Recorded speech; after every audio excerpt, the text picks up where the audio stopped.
bom dia, boa tarde, boa noite a todos que estiverem nos assistindo ou que venham nos assistir posteriormente.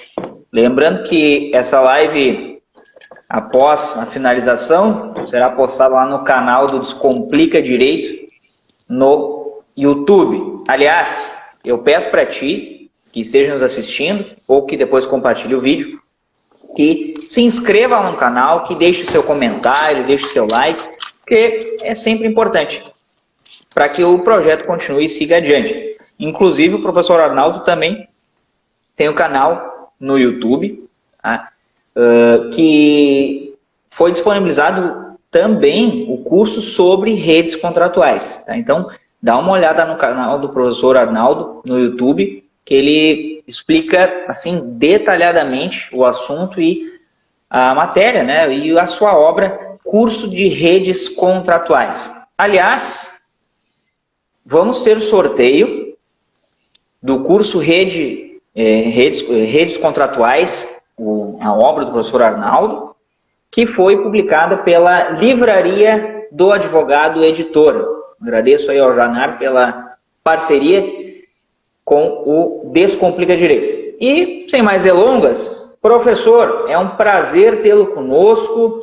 Professor Arnaldo Rizardo Filho, que é advogado, professor universitário, mestre em Direito, doutorando em Administração de Empresas, além de ser autor de obras jurídicas. Professor, prazer. Prazer, meu amigo, tudo bom? Obrigado pelo convite. Fazer um agradecimento para o Janar também, que ajudou a gente a estar aqui, da Livraria do Advogado. Obrigado, Janar. E é isso, né, meu amigo? Estamos aí, se encaminhando para o final do ano, já passamos as eleições, mas tem Copa do Mundo ainda.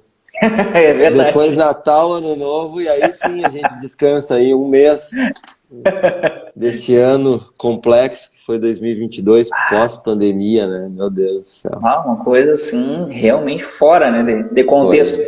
Mas, professor, eu vou aproveitar para lhe fazer a pergunta que eu faço para todos que a gente conversa. É sempre importante saber o feedback do pessoal que é do direito ou que é de outra área, mas me diga uma coisa, como é que o senhor optou pela área jurídica? Como é que o senhor foi para o direito, se enveredou? Eu tenho bastante influência do meu pai, né? Porque meu pai é juiz aposentado, desembargador aposentado. E desde pequeno, com 7, 8 anos, eu acompanhava muitas vezes ele no fórum, né? Me lembro quando o fórum era ali do lado do mercado público, onde é hoje a Secretaria da Fazenda do Estado. Faz 35 anos que eu ia lá. Tinha poucas vagas civis na época. Daí também, né, sempre cresci dentro da Júris, né, da Sociedade Campestre, da Associação dos Juízes lá. Então, sempre no meio do pessoal do direito. E daí acabei fazendo direito, acabei me formando, né, fiz advocacia, estudei para alguns concursos, passei em uns, rodei nos psicotécnicos de outros, não assumi quando passei, fiquei advogando, entrei no mestrado. E aí quando eu entrei no mestrado eu me redescobri profissionalmente, porque eu descobri outras ciências, outras literaturas, né? Eu fui estudar economia, fui estudar administração de empresa, fui estudar sociologia. E aí eu me redefini como advogado, como serviço, eu construí o serviço que eu presto, eu montei um serviço para eu prestar. Eu criei uma base teórica desse serviço, né, que são as redes, as plataformas. E aí sim, né, daí eu comecei a pensar que eu não conseguiria fazer outra coisa além disso, né? Então, às vezes a gente demora um pouco, eu me redescobri profissionalmente com 30 anos, entendeu? Então foi ali que eu defini o que eu venho fazendo até hoje. A partir da universidade, isso que é importante. E lá na faculdade, professor, o senhor sempre tendeu à área do direito civil, do direito contratual, ou teve alguma outra paixão, né, durante a faculdade? Não, eu sempre gostei mais de contratos mesmo, de negócios, né? Mas eu sempre gostei de contratos, né? Mas quando eu fui descobrir que contratos eram negócios, né? Que daí já foi um pouco tarde, mas que daí que sim, aí que veio a paixão mesmo. Me diga agora uma coisa, até aproveitando, porque o curso de redes contratuais, vejam, vocês vão ter a oportunidade de verificar aqui a gama, né, de assuntos que ele acaba abrangendo. E não esqueçam que para participar do sorteio, vocês têm que responder ali o que são redes contratuais. Tá?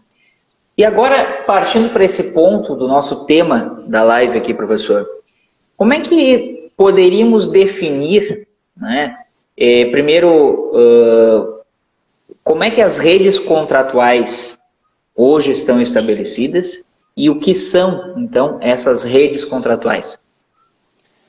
A gente tem três espécies legisladas, né? As mais clássicas, que é a franquia, representação comercial e distribuição de veículos automotores, mas a grande maioria são contratos atípicos, né? Associações comerciais, redes de cooperação, plataformas digitais, muitos contratos atípicos, né? E olha, um conceito de rede, eu poderia dizer que redes são conjuntos de nós e laços contratuais caracterizados por um relacionamento cooperativo, coletivo e coordenado. Eu acho que essa é um conceito muito genérico, é um conceito que é sociológico, é um conceito que é gerencial, que é um conceito que é econômico, é um conceito que é jurídico, e por isso é um conceito muito genérico, e cada elemento desse conceito a gente precisa desenvolver, né? Conjunto de laço e nós é um conceito sociológico, são laços e nós que estabelecem uma relação contratual, isso é um conceito jurídico. E aí a cooperação vem de tanto da economia como da administração, do próprio direito, da sociologia. O coletivismo vem da sociologia, muito forte, mas o direito também trata de interesses coletivos. A coordenação vem também lá da probidade do direito, lá perto da boa-fé, mas também vem da administração de empresas, do gerenciamento, né? Também está lá na economia, nos contratos híbridos. Então, é impossível que tenha um conceito que seja mais perfeito para isso, né?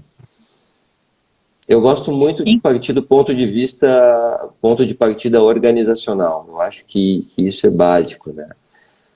As redes são organizações contratuais, né? Organizações contratuais.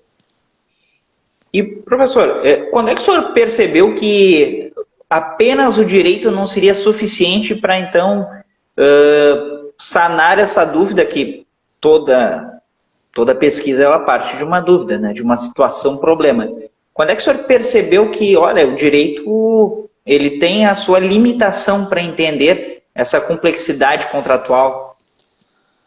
Quando eu comecei a estudar redes, eu comecei pela franquia. A gente sempre ouve falar aquela terminologia rede de franquias. É uma rede de franquias, né? Daí eu comecei a ler todos os livros de franquia, né? Inclusive do meu pai, o livro de contratos, que ele trata do contrato de franquia lá dentro. E nenhum autor no Brasil explica os termos rede e sistema, que estão dentro da lei de franquia.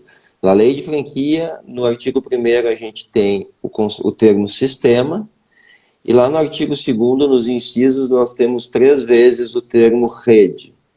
E nenhum autor do direito explica o que é sistema e o que é rede. E são são conceitos sociológicos, são conceitos econômicos e administrativos também, né?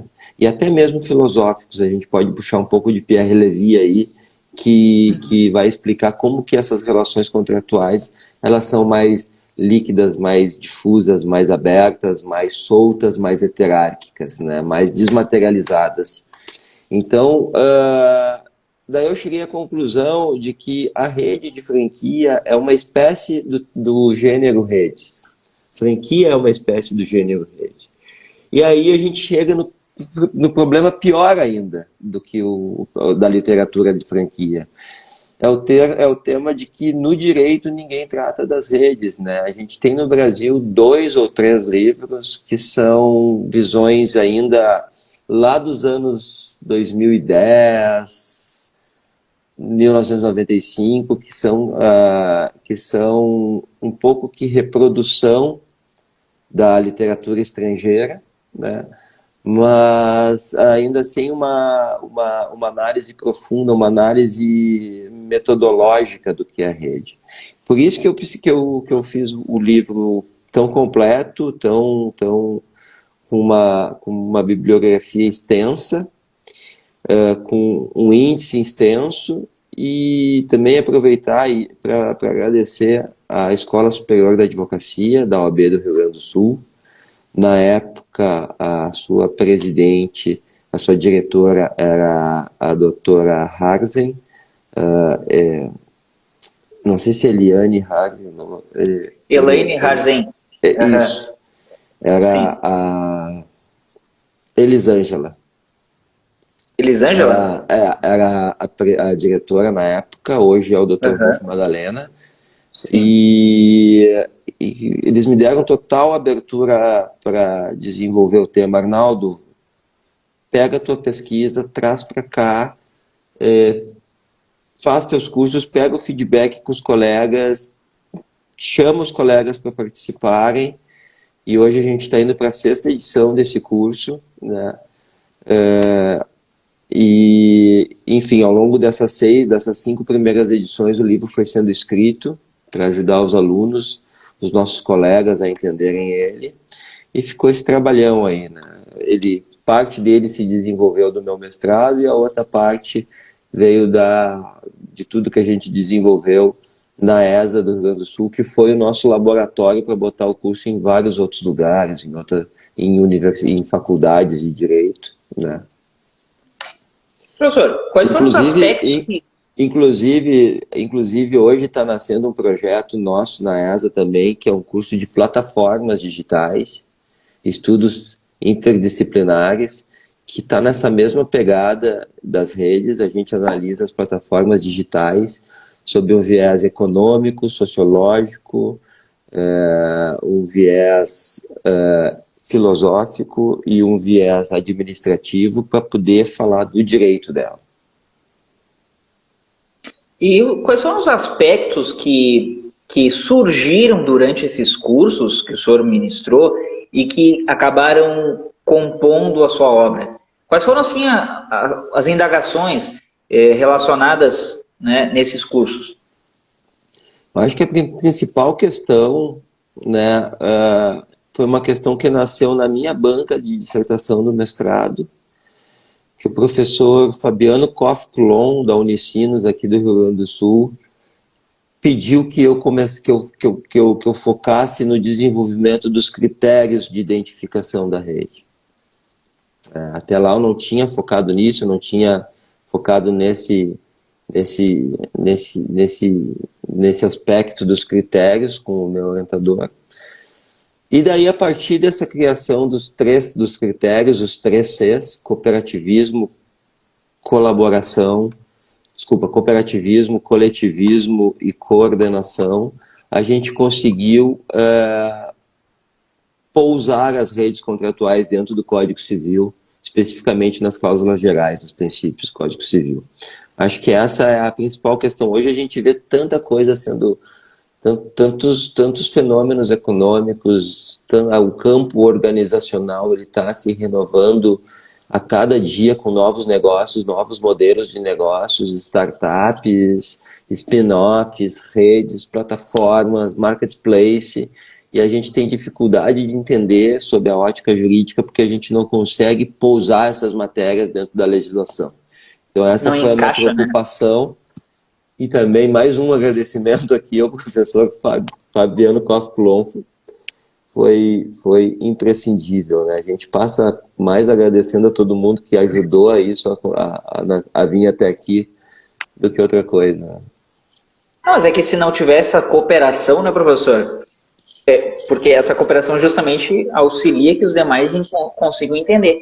E até nesse sentido que eu vou lhe perguntar, dentro daqueles princípios gerais dos contratos, poderíamos acrescentar, hoje, né, entendemos que sim, acrescenta um desses Cs aos princípios gerais dos contratos, para entender então essas redes? Eu acho que eles já estão ali dentro, né? Depende de como tu faz a hermenêutica, né? Mas, por exemplo, cooperação está dentro da boa-fé. Coordenação está dentro da probidade. Coletivismo está dentro da função social do contrato, 421, e da proteção dos aderentes, 423 e 424. Todas as redes e plataformas são contratos de adesão. Então, o problema é que quando a gente parte de uma concepção uma pré-concepção de um fenômeno, né, e de um direito. Então, no momento que a gente consegue entender, a partir de outras ciências, o que é o fenômeno que a gente está analisando. E a gente pode, então, fazer uma reinterpretação do direito, aí está a fórmula para a gente entender as redes e plataformas e esses novos fenômenos, né? Então, uma coisa é tu falar de boa-fé num contrato entre duas partes. Outra coisa é tu falar de boa-fé num contrato de compra e venda de imóvel ou de um automóvel. Outra coisa é tu falar de boa-fé dentro de uma rede de franquias ou de uma plataforma como o Airbnb. Que função social tem num contrato de locação? É pequena se comparado com a função social dentro de uma associação comercial, ou de um Subway com 70 mil franqueados em todo o mundo, ou de uma Uber, né? Então, assim, o que eu digo é que 421 a 425 do Código Civil, eles renascem 100% com base nas redes e nas plataformas e nessa economia em rede, como fala Castells, né? Não, muito importante. Olha, eu nunca tinha percebido o princípio da função social do contrato dessa forma. Me parece que... A Judite Martins Costa, num artigo que ela tem aí, facinho de achar, põe no Google Judite Martins Costa e função social do contrato. Ela, inclusive, pede que a gente pare de tentar procurar função social num contrato de duas partes, num contrato instantâneo, num contrato competitivo e no contrato linear, porque vai ser pouca a intelecção que a gente vai tirar daí. Agora, se a gente for em contratos coletivos, como as redes, se eu não me engano, ela fala de network, que é a rede, né? É o termo em inglês, nesse artigo dela. E como é que se insere, então, professor? O senhor estava falando antes das startups e outros modelos. Como é que se insere no direito brasileiro, então, essas espécies dentro do gênero, né? Como é que se insere isso para a gente conseguir entender e o pessoal também que está nos assistindo conseguir fazer a ligação? Eu acho que são todos contratos atípicos, né? 425, né? E que na falta de legislação específica eles são interpretados pelo 112, 113, né? Da interpretação que vem da boa-fé, que fala do interesse das partes, que fala o que foi contratualizado, e o 421 a 424, né? Agora, não adianta a gente conhecer o artigo da lei se a gente não conhece o objeto. O objeto determina a interpretação. Se eu interpretar um transporte, se eu não distinguir o transporte aéreo e o transporte terrestre, eu vou ter problema na aplicação da legislação de viária. É uma legislação para cada caso, porque são transportes diferentes. A mesma coisa para o direito. Eu não tenho como aplicar a mesma hermenêutica de um contrato de compra e venda e prestação de serviço para uma rede uma rede contratual. É impossível. É do contrato linear ao contrato em rede. É do contrato competitivo ao contrato cooperativo, é da relação ordenada para a relação coordenada. Né? Tudo é diferente, todos os parâmetros são diferentes. Né? Dentro de uma rede não existe livre mercado, ponto. Então, contratos dentro do livre mercado são uns, contratos organizados em rede são outros. E aí, com essa distinção, tu vai ter, se eles são ontologicamente distintos, a hermenêutica tem que ser distinta também. Verdade. E dentro dessa perspectiva, eventuais conflitos que surjam dentro dessas redes, eles me parece que também não são solucionados com esse olhar linear que o senhor mencionou, né? Eles optam mais pela arbitragem, por exemplo, porque envolvem empresas. Como é que eventuais conflitos? Arbitragem é um instituto para relações economicamente fortes, digamos assim. A maioria das redes, se não todas, são relações em que há um centro forte, coordenador, e uma periferia fraca, de franqueados, de representantes comerciais, de distribuidores, de motoristas de plataforma, de donos de quarto de hotel, de prestadores de serviços mais amplos, de associados, né? Então, eles não têm... no Brasil, a gente tem 20 milhões de empresas, 60% são micro não, 30% são micro e pequenas empresas, 69% são microempreendedores individuais e 1% é SA. Né? Então, nesse mercado das redes, né, a rede ela é feita para ter um centro organizador grande, forte, e uma periferia que aderem. Então, salvo algumas exceções, mas a gente está tratando da maioria dos casos, não da minoria grande, a arbitragem não serve. Serve teoricamente, mas os aderentes às redes, eles não têm, na maioria dos casos, condições econômicas de patrocinar uma arbitragem. E naqueles exemplos, até como eu já estava dizendo antes, no início, além dos cursos da ESA, ministrados pelo professor Arnaldo, tem um canal do YouTube que o professor Arnaldo também faz a explicação, né, do curso. E ali o professor estava observando, o senhor trouxe logotipo de várias empresas, várias marcas, e fazendo a distinção exatamente como o senhor estava colocando aqui. Dentro dos exemplos que a gente acaba tendo com reflexo aqui no Brasil, como é que se encaixam essas redes ou essas cooperações que existem entre as redes? Como é que o senhor poderia exemplificar para que o pessoal entenda onde existe uma franquia, onde existe um outro tipo?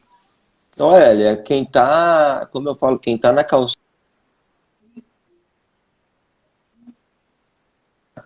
calçada, não consegue distinguir. Deixa eu colocar o carregador aqui, vou tirar. Tá. Vou tirar o fone de ouvido. Tranquilo. Enfim, quem tá na calçada não consegue distinguir, né? A distinção aqui, ela vai poder ser feita. Deixa eu ajeitar aqui. Deixa eu botar aqui em cima que vai dar certo. Aí. A distinção, ela é feita a partir da organização contratual, né? Se ela tiver uma organização corporativa, ela vai ser uma empresa com muitas filiais, como a gente citou antes na nossa conversa, a Panvel, Sim, aqui no Rio Grande do Sul, ou as farmácias São João, ou a Renner, ou as Americanas, né? Agora, se a organização contratual for uma organização comercial, não corporativa, aí a gente vai ter empresas fazendo a mesma coisa exatamente a mesma coisa, como, por exemplo, a gente pode comparar a Zara ou a Benetton com a Renner. Eles vendem a mesma coisa, né? Competem pelo mesmo mercado, digamos assim. A gente pode ter as farmácias associadas, que são associações comerciais de farmácias, ou a da Farma, que é uma franquia, né? Que até elas mesmas são parecidas e parecem-se com filiais, mas elas não são filiais e nem são a mesma coisa. Uma é regime associativo, outra é regime de franquia. Então, a distinção só mesmo sabendo como que se dá a organização.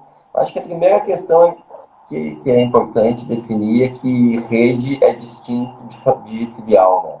Filial é grupo econômico e rede não, né? Rede não tem nada de grupo econômico. Não existe solidariedade, salvo do consumidor. Mas o resto não existe nenhuma solidariedade. Olha que interessante que o professor colocou. Né? Essa distinção é muito importante. É claro que para a pessoa que está passando ali na frente da C&A, ela fala, não, C&A, C&A. Né? A farmácia associada, seja em Porto Alegre, seja em Tramandaí, em Osório, em qualquer outro município, é a farmácia. Mas dentro da sua constituição, ele, como a pessoa jurídica se relaciona com as demais, aí é que há a diferença. É isso que o professor está colocando. Então, é importante para que os profissionais, não só do direito, mas do direito, eventualmente, até envolvendo algum conflito processual, enfim, um litígio, mas o que o professor estava colocando também antes é que o direito ele engatinha nessa área enquanto a administração está anos à frente, né, professor? Anos à frente, anos à frente. E também, né, não é à toa, a administração tem como objeto apenas as empresas, né, e o direito tem um objeto muito maior, né, muito mais gigante.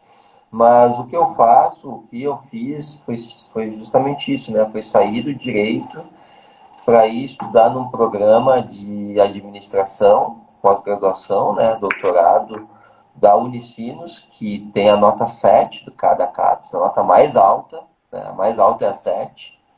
Então é um programa de excelência e lá eu consigo fazer todas as conexões entre contratos comerciais e administração de empresas, conexões que nos deixam muito mais ricos. Né? Eu dei uma palestra numa faculdade de Direito em Novo Hamburgo na segunda-feira, em que eu comecei a palestra citando um artigo científico da administração de empresas, escrito por dois professores norte-americanos em comunhão com um professor inglês, em que eles dizem que o nível de empreendedorismo do país depende do nível de desenvolvimento da lei de falência e recuperação judicial do mesmo país. Então imagina, tu fala para uma sala de aula sobre recuperação judicial, todo mundo pensa em calote. Primeira coisa. Incrível. Principalmente quem não conhece a matéria. Mas daí tu vai ler artigos científicos de professores de Harvard, de Yale, professores super renomados, e eles falam o contrário, que não, a lei de recuperação de falência e recuperação judicial é responsável por fomentar o empreendedorismo dos países, né? Ou seja, o que o empresário do Brasil precisa entender é que a lei de recuperação judicial e falência, principalmente recuperação judicial, ela tem que estar incorporada dentro da sua estrutura de governança. Porque, afinal de contas, de 5 em 5 anos, a partir da homologação do plano, é possível pedir uma recuperação judicial. Agora, tu fala isso numa sala de aula ou no podcast, o pessoal fica apavorado, achando que o professor é especialista em dar camba no mercado. A gente tem um pensamento que não é econômico. Né? A gente tem um pensamento que não é gerencial. E aí a gente cria vários estigmas, como é que é o termo correto para se usar? Não é estigma. A gente cria vários, eu não me lembro o termo agora, mas várias falácias que a gente vai criando, que na verdade está na contramão do conhecimento científico de ponta. Professor, no mercado habitacional, tá? Que daí envolve tanto essas relações locatícias, como também, eventualmente, compras de imóveis, né? O senhor citou o Airbnb, né? Como é que funciona exatamente essa relação nessa questão das redes contratuais? Por exemplo, nesse caso, como é que funciona isso? Uma relação entre a plataforma e os proprietários de imóveis. É uma relação de emprego? Não. É uma relação de sociedade? Não. É uma relação de consumo? Não. O que sobra é contrato civil ou comercial. No momento que eu tenho um centro, plataforma, fazendo a mediação de diversos e diversos proprietários, periferia, a gente tem uma rede de contratos. E essa rede, ela pode ser civil ou comercial, dependendo da organização da periferia. Se a periferia está organizada como CNPJ ou como pessoa física, o que para mim também já é uma distinção ultrapassada, mas é uma distinção feita por Paula Forgione e Fábio Lô Coelho, então eu vou utilizar, mas precisa ser, né? Afinal de contas, quem é MEI? MEI não é empresa, mas tem CNPJ. Que contrato ele assina com uma plataforma que tem CNPJ e é empresa? Contrato civil? A gente tem que definir isso, né? Que é mais, meu amigo? Eu acho que isso, né? Eu acho que essa... a gente pode fazer essa conceituação por exclusão, mas o que é preciso entender é que há um padrão, há uma padronagem, um padrão de comportamento, um padrão de gerenciamento, né? A plataforma Airbnb vai gerenciar todos os proprietários de apartamentos da mesma forma. Ela é padronizado. Sim.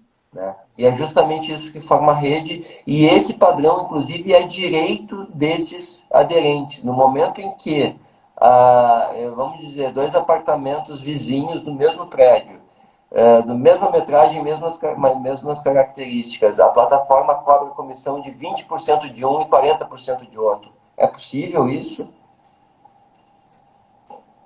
É possível a plataforma tratar desigual seus aderentes? É possível a plataforma desvincular aderentes sem, como forma de sanção administrativa sem permitir a ampla defesa dentro de que seria um processo administrativo privado? Inclusive tem jurisprudência no TJRS condenando a plataforma Uber por desligar indevidamente seus motoristas sem dar chance de defesa. Eu estou falando do Tribunal de Justiça, ou seja, nem todo o processo da Uber é Justiça do Trabalho. Aí mais né? Aí eu te pergunto, qual a distinção entre coordenação e subordinação? Na relação de emprego a gente tem subordinação, na relação de redes a gente tem coordenação.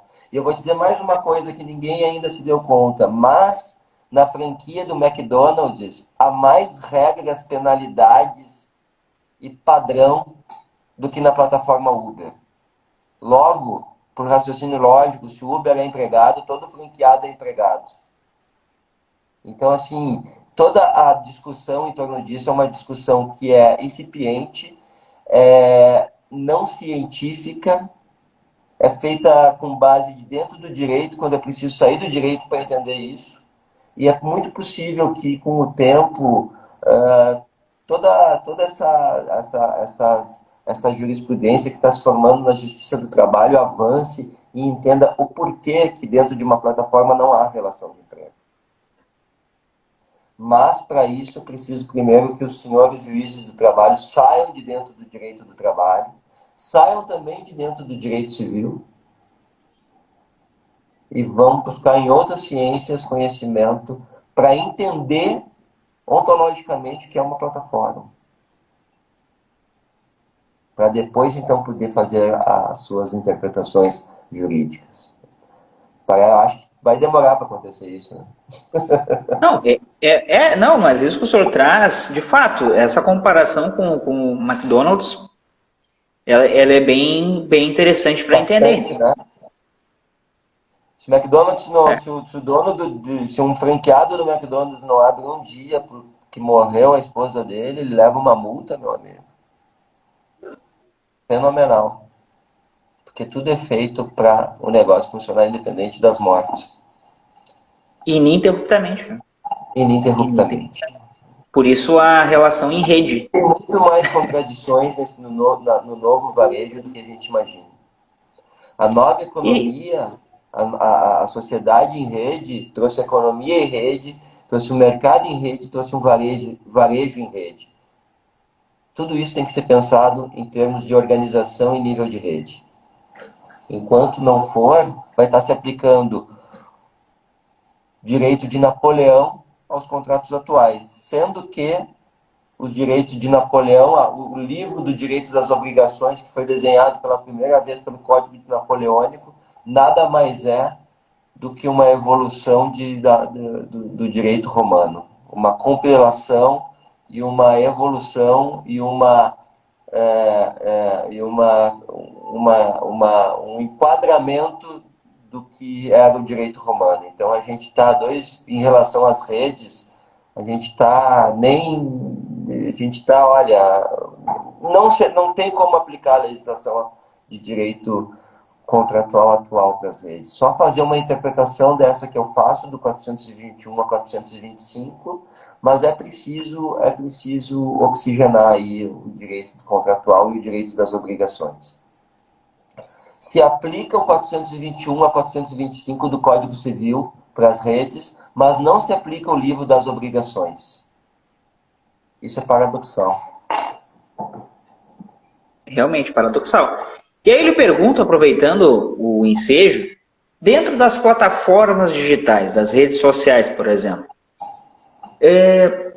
o direito do usuário, ele é um direito subjetivo a partir do momento que ele discute-se o contrato, por exemplo, que ele assina, todos nós assinamos um termo, que é uma espécie de contrato, né, quando adere a uma rede, seja ela qual for, ou eu posso, e aí teria uma aplicação do princípio da função social do contrato, não sei, ou um direito objetivo, independente da cláusula que conste ali naquele termo que eu acho que ninguém lê. Como é que a gente consegue explicar essa relação, professor?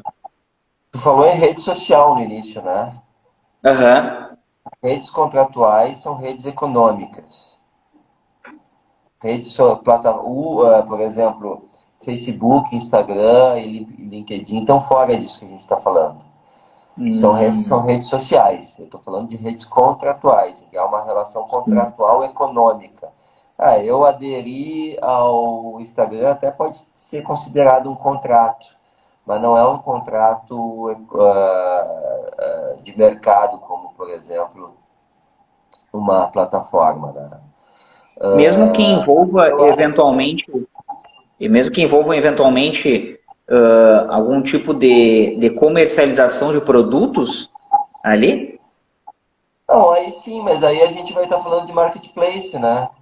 Ah, sim. Daí retorna marketplace, né? Marketplace, até para os colegas que estão aí nos acompanhando, eu vou fazer aquela viradinha que a gente fez, explicar o que aconteceu com o marketplace, os representantes comerciais, porque é muito boa. Né? Isso é bom. Antigamente, a gente tinha, ali desde a primeira Revolução Industrial, uma indústria com vários representantes comerciais e distribuidores. Hoje, a gente tem diversas indústrias com pouquíssimos representantes comerciais ou distribuidores, que são quem? Os marketplaces, né? Então, a gente pode dizer que o Alibaba, que mais? A Americanas Online, a Amazon, né? São os novos representantes comerciais, são os novos distribuidores. Na verdade, é o marketplace, é uma virada de como os negócios acontecem, né? Tudo em face da tecnologia. Isso é extraordinário. Como a tecnologia muda as posições, refaz as figuras do, do mercado. Mas eu acho que assim, olha, tem o direito objetivo, né? Tem função social, tem probidade, tem boa-fé, tem Uhum. proteção dos aderentes, tem as interpretações. Inclusive lá no 112 ou 113 é dito agora que a interpretação tem que se dar de acordo com o comportamento das partes. Isso é direito subjetivo também, é direito objetivo sendo levado até o direito subjetivo, né? Não, isso é muito importante até para que todos nós entendamos, porque é uma área que está em exploração. O professor, por exemplo, é um dos pioneiros em explorar essa área e conseguir compilar todo esse aparato para então nós conseguirmos entender, porque se não fosse esse tipo de compilação e explicações, inclusive trazendo outras áreas, eu, olha, confesso que pelo menos no meu caso não conseguiria entender dessa forma mais ampla apenas pelo direito. Apenas pelo direito seria praticamente impossível. Exatamente. É essa pesquisa que eu faço, né? Uma pesquisa que lá no mestrado eu trouxe a nova economia institucional e eu trouxe a teoria dos sistemas autopoéticos, né? E agora eu estou trazendo no doutorado e também trouxe lá a questão da gestão, né? Até a literatura de redes mesmo do professor Alçones Balestrin e Jorge Renato Verschory, tudo que eles trouxeram, né? Eu acho que esses dois nomes são os mais importantes para mim. Jorge Renato Verschoor e Alçones Balestrin são professores do PPG da Unicinos de Porto Alegre em Administração de Empresa. O Alçones Balestrin é o nosso secretário estadual de inovação de hoje, né? Uhum. Então, eles, na verdade, fizeram um trabalho pioneiro na administração de empresas e eu peguei a onda que, que eles construíram e estão surfando aí, trazendo para o direito. Né? Tudo é uma construção, eu acho que envolve. Quando a gente faz uma pesquisa no doutorado, a gente costuma dizer que é uma pedrinha em cima de outra, né? E a gente vai construindo conhecimento assim. Eu tenho feito isso, só que a minha base, as pedras de base, eu vou buscar fora do direito. E isso é interessante também. Eu lembro que na explicação que o senhor estava dando também lá no curso que o senhor estava disponibilizando no YouTube, o senhor traz o exemplo do aplicativo Waze, que também é uma forma de cooperação no Waze, né? Como é que funciona essa cooperação, professor? Não, é uma rede social, né, em que cada motorista vai dando informações, né, de como anda o trânsito, né, então é uma cooperação um pouquinho diferente da rede social clássica, né, e é uma forma muito legal de como as pessoas interagem a partir de uma plataforma. Mas agora a gente está, são diversas formas, né? E a gente está num fenômeno, né? A gente ainda está criticando demais as plataformas, mas a gente está começando a ter um fenômeno do cooperativismo de plataformas, que são prefeituras municipais, ONGs, OCIPs, várias empresas privadas de cunho social que estão organizando plataformas para prestadores de serviço com taxa de 5, 2, 3, 4%, que é uma. Imagina, se o motorista de Uber consegue tirar ali 4 mil no final do mês, a partir dessas plataformas ele praticamente chega a 6, 7 mil, né? É um nível social muito elevado, né? Potencializa, né, professor? Potencializa. Potencializa. Pensa bem, olha, se o motorista da Uber, ele trabalha 24 dias por mês, ele faz 10 viagens de R$ 15 por dia, são R$ 150 vezes 24, dá quanto? Tem calculadora aí? Vamos ver aqui. Vamos cento e acompanhar. cinquenta vezes 24. 150 vezes 24. É, 3.600. 3.600 fazendo 10 corridas por dia. Se ele fizer 20 corridas por dia, vai dar 7.200. Desses 7.200, 20 corridas por dia não é pouco, viu? A gente acompanha os Uber, sabe que não é pouco. 20 corridas por dia, tu tira 30% de 7.600.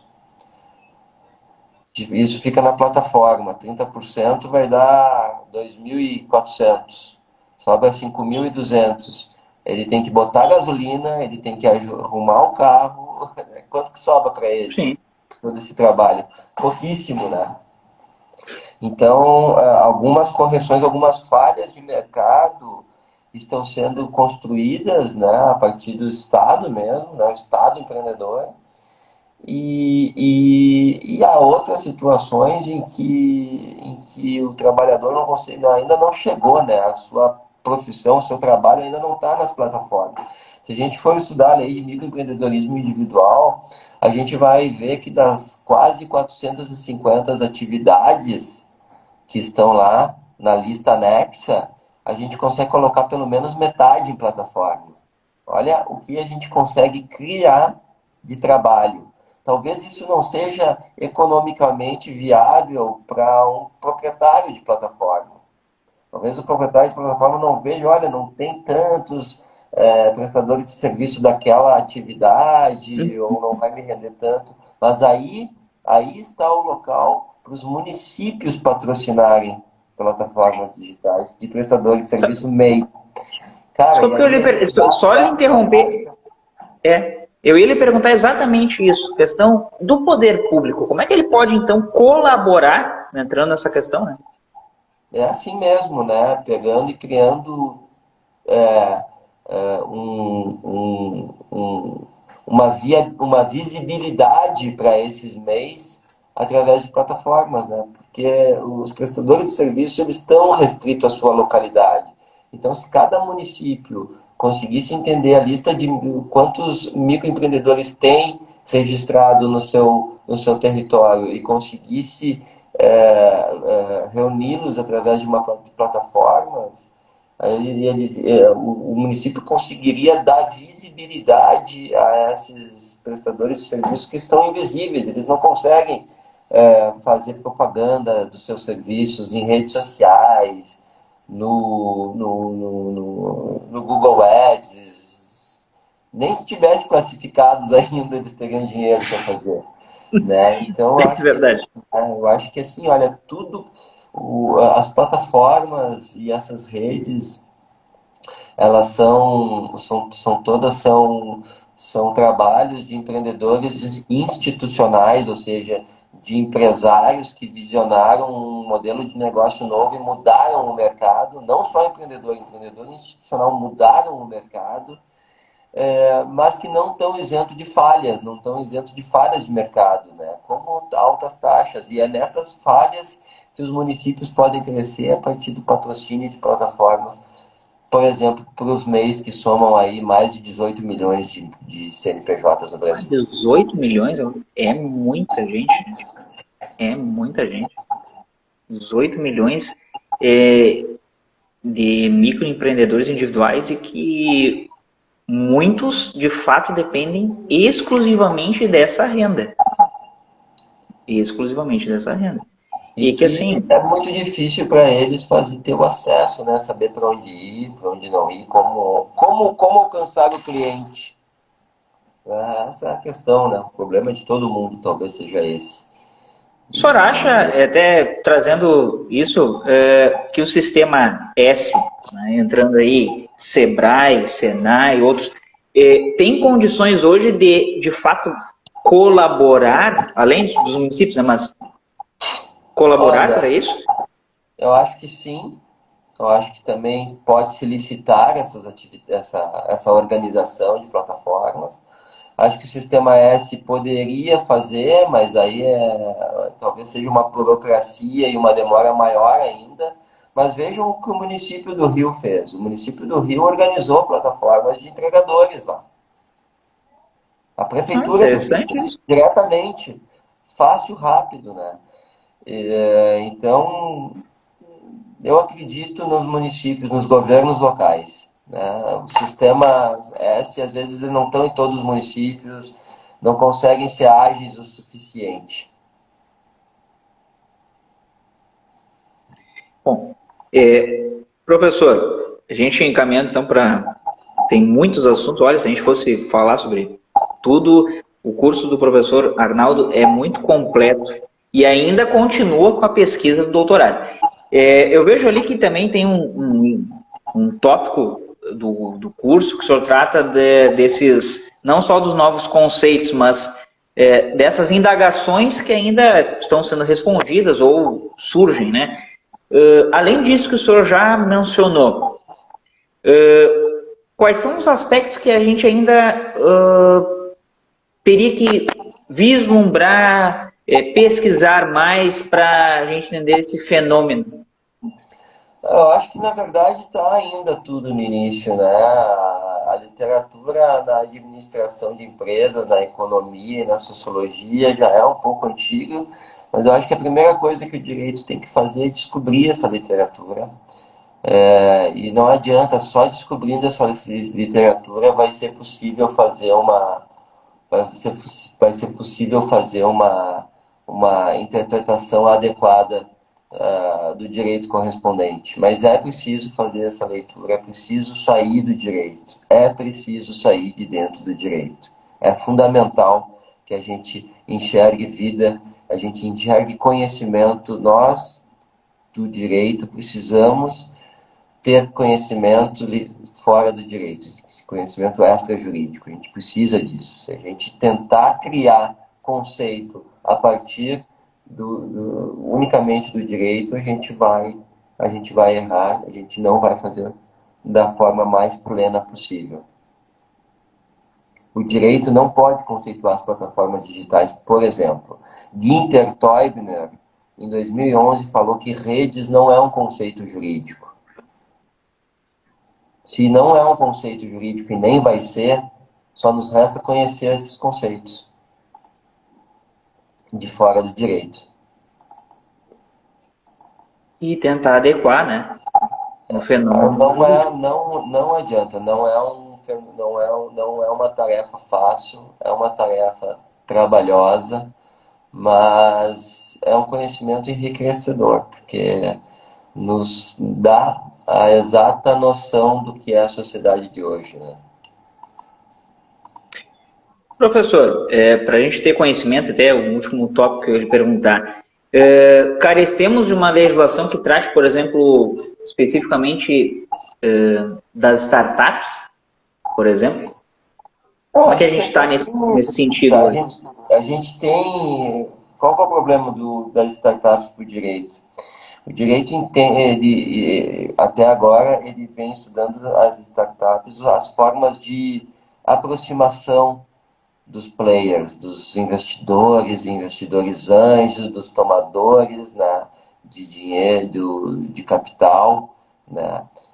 O direito tem se preocupado com a questão formal do contato entre os players que estão no mundo da plataforma. Agora a gente precisa entender como que a plataforma, como que as startups operam no seu início de vida, ou seja, durante o momento que elas são startups. Porque a startup ou morre ou ela deixa de ser startup, ela se consolida. Nesse momento inicial, que é o chamado Vale da Morte, onde 8 em 10 startups morrem nos primeiros 3, 4 anos. Como que é a vida delas ali? Como que elas operam? Como que elas existem?